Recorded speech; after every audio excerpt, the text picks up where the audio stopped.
विषम गुरु शिबू सोरेन और उनके पुराने साथी और झारखंड के आंदोलन के सबसे बड़े वीर शहीद निर्मल महतो दोनों ही शराब के विरोधी थे। अपने पूरे जीवन काल में दोनों ने शराब का सेवन नहीं किया।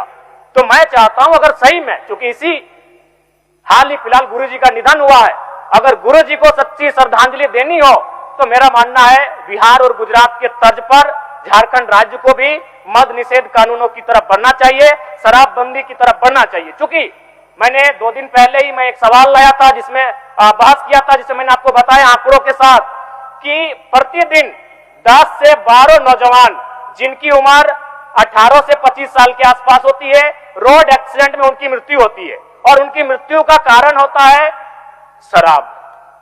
इसलिए मैं मानता हूं मेरे इस बहस के बाद शायद मेरे ही वोटर हमसे नाराज हो जाएंगे, क्या यह विधायक जगलावर वोट वाली हो। मुझे अपने वोट की चिंता नहीं है, मुझे चिंता उनकी भविष्य की है।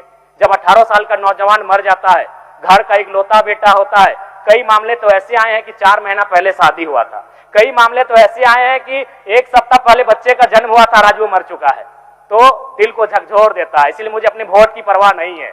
शराब पीने वाले मुझे अगर वोट ना दे मेरे इस बयान के बाद, मुझे उस बात का दुख नहीं है, लेकिन 18 से 25 साल के नौजवान जो प्रत्येक दिन 10 से 12 की संख्या में मारे जा रहे हैं और उसमें मुख्य कारण शराब होता है। इसलिए मैं चाहता हूं गुरुजी को सच्ची श्रद्धांजलि, मद निषेध कानून लाकर दिया जाए।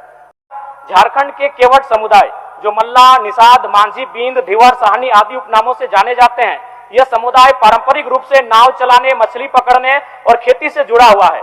इस समुदाय की ऐतिहासिक और सांस्कृतिक पहचान भी आदिवासियत की रही है। झारखंड सरकार ने मार्च 2021 में केवट, मल्ला और चाय जाति को अनुसूचित जनजाति की सूची में शामिल करने की अनुशंसा केंद्र सरकार को भेजी थी। इसलिए अनुरोध है कि केवट जाति तथा इसके समकक्ष उपनामों को अनुसूचित जनजाति की सूची में शामिल करने हेतु उचित कार्रवाई की जाए।